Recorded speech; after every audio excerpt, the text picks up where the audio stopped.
Hi, good afternoon, guys. I'm not sure whether the TED Talk format fits me because I'm not one who comes and gives you gyan. I believe in an engagement with the audience. So, are you willing to engage with me? That's great. So, Nikhil, you don't have a problem with all that? Maybe I will be breaking some rules. Okay. So, I don't think this session is as much about me.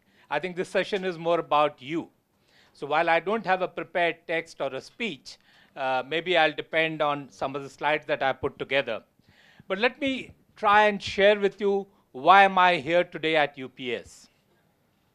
I could have continued to be in my corporate career, doing well, part of a global leadership team, building plants across the world, training youngsters like you, etc., etc. One of the reasons that kind of hit me was whenever I used to go to premier institutions, and of course, as per Shell's policy, you could not go to your own alma mater. So I could never go back to IIT Delhi to recruit people, but I often used to go to IIM Bangalore, IIM Lucknow, IIM Calcutta, etc., etc. And lo and behold, and Dr. Pandey will agree with me, oftentimes I would find youngsters who, in spite of the CAT scores that they have scored, would struggle to even speak. I still remember, unlike UPS where we look after our recruiters, IIM Lucknow said, you use the library after it closes at 12 and interview the kids. So I put them in a room and I said, go ahead and gave them a topic and said, why don't you speak around it? 6 of the 12 kids didn't even speak a word. And these are guys in IIM Lucknow with all the CAT scores that they came. And even when I kind of hinted to them saying, do you have a view? Do you have a thought? Can you give a contrarian view, etc., etc.? And I was wondering, and I said, if that is the reality of what our education institutions are doing, one way would have been to crib about it and say, no, no, these youngsters, Gen Z, don't come prepared, they're not bothered, etc., etc. They don't really need jobs because they come from rich families. Or to turn that around and say that, can I be part of the solution? And one of the reasons why I'm here today, and I've been now in UPS for the last 6 years, is because of the fact of my personal belief that there is something that I can give back to people like you based on learnings that you can pick up. Because my personal belief is youngsters don't listen to what you say.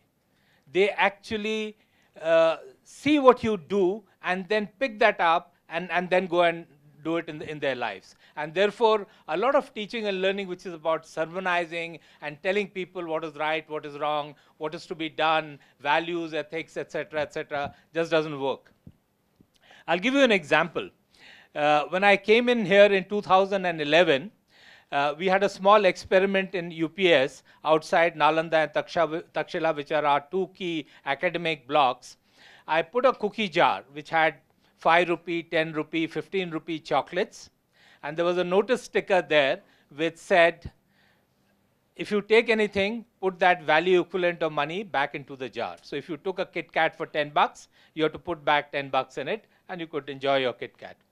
And of course, not knowingly, the students did not know this, I had also put a webcam around there.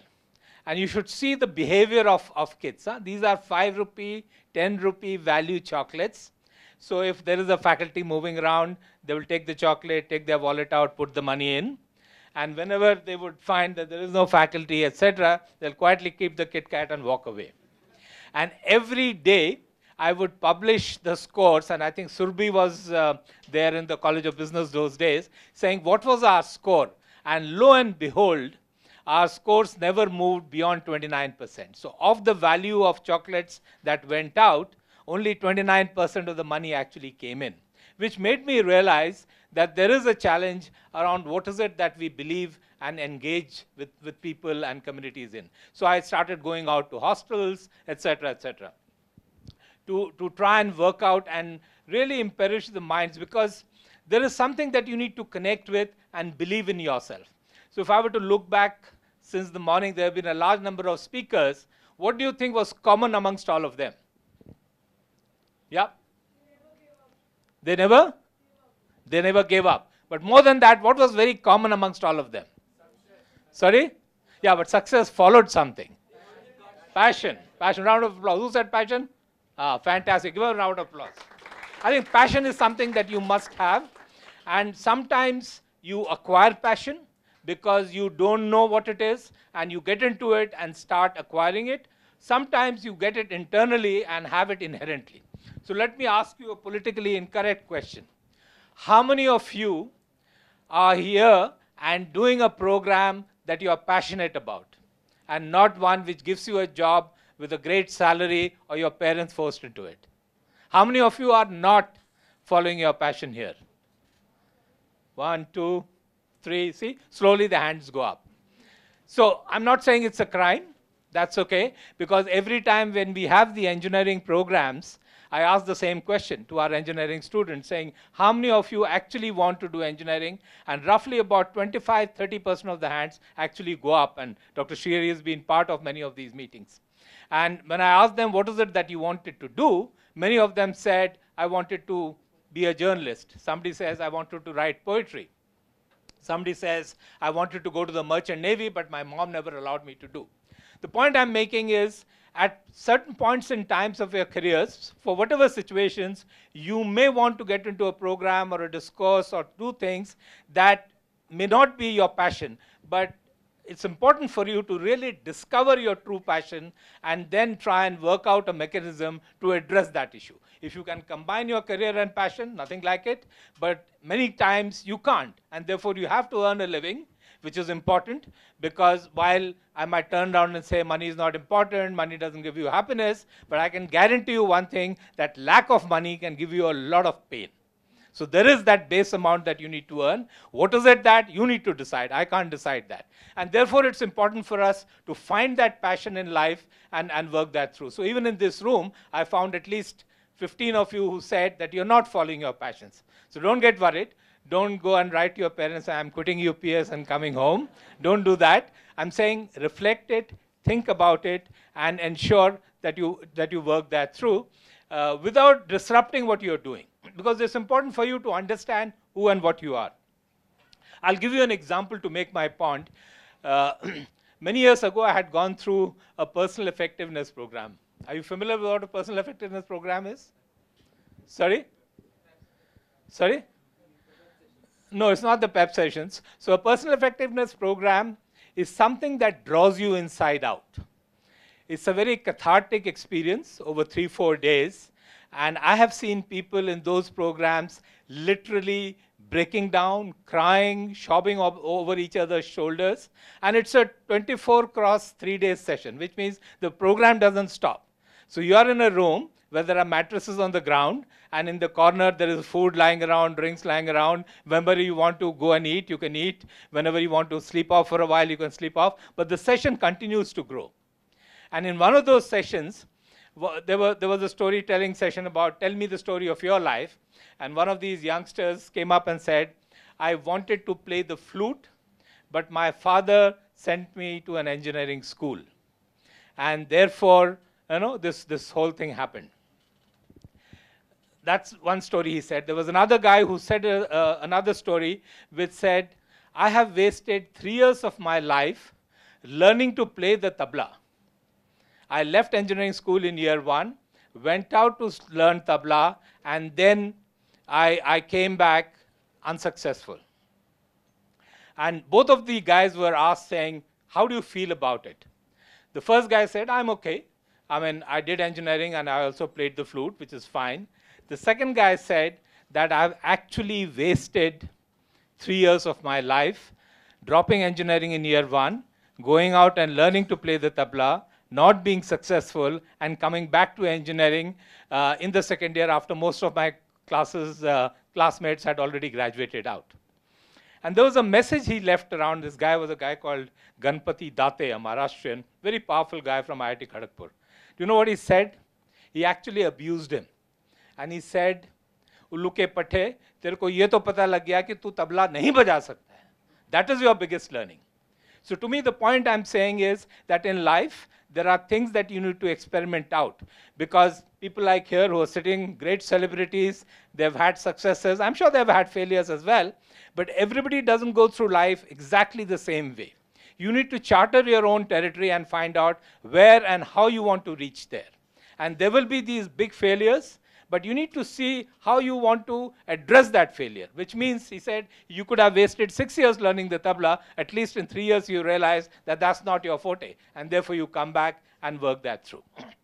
Okay, so that's something which is important. Let's look at the story of UPS. How many of you know the story of UPS?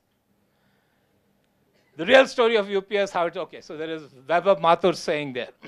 So UPS was started by I wasn't part of that team, but I take pride in sharing this story because this is something that people have gone off and has delivered real success in the market. It started off in a small 3-bedroomed house in Vasant Vihar in Dehradun. And people said that these guys are fly-by-night operators who are going to take first year's fees of students and they're going to run away. That was how it started, because you don't start a university in a 3-bedroomed house. And the first years, the number of admissions were only 254 students. This year, we'll admit close to 5,000 students. So that's the dimension that has changed. And therefore, somebody went to the Nainital High Court and filed a PIL. You understand a PIL? A public interest litigation. And this story I got to know much later in 2013 when that same judge was posted in Uttarakhand as part of the judiciary here. He had come to one of our Law Day functions and he shared this story with us in a public forum. He said, I asked both the parties, which is the UPS guys and the guy who wanted to file a public interest litigation, and I really heard their stories out. These guys said, we want to set up a university which is unique, which is domain focused. It has never been done anywhere in the world.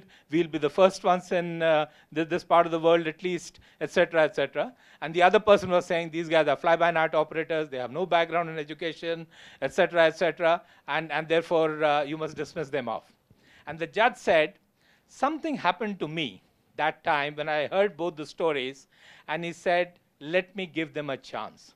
So in his judgment, he wrote down saying these people need to buy land for the university within the next 6 months. If they buy land, then they are serious, etc., etc.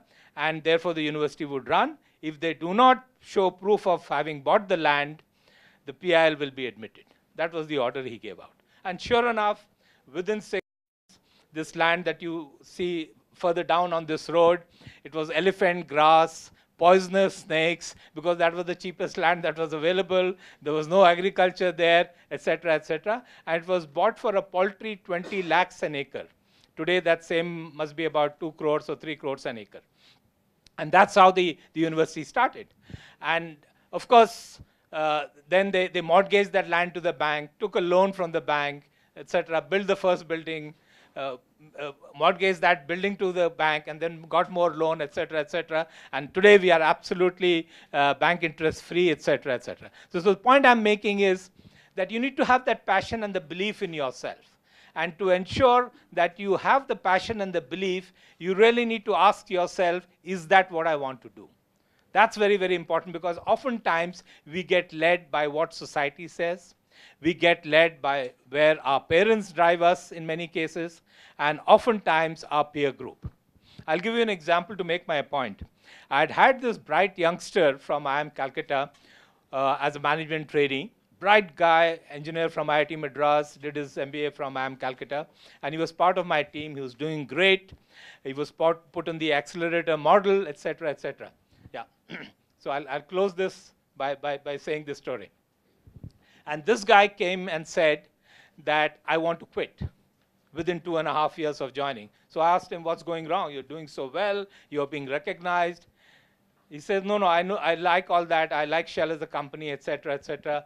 But he says, the reason I am leaving is because nobody in my Google group is still in the same job they had joined 3 years ago. So that's what Gen Z is about, saying there is so much of peer pressure within their environment, and that's the reason why he's quitting. So the point I'm trying to leave with all of you, because most of you are part of the same group, ensure that you follow what is it that you want, the passion that you have inside you, and drive that. If you do not get an opportunity, try to find a way around that, because if you have passion, if you believe in yourself, and you find out what is it that's required, because the purpose of education is not just to go and earn money. I mean, if you do well, money will follow. So to ensure that you really have that drive, talk to people, talk to your friends, talk to your critics, and really define where is it that you want to be. And I'm sure there is no reason why you can't be wherever you want to be. Thank you very much. You've been a great audience.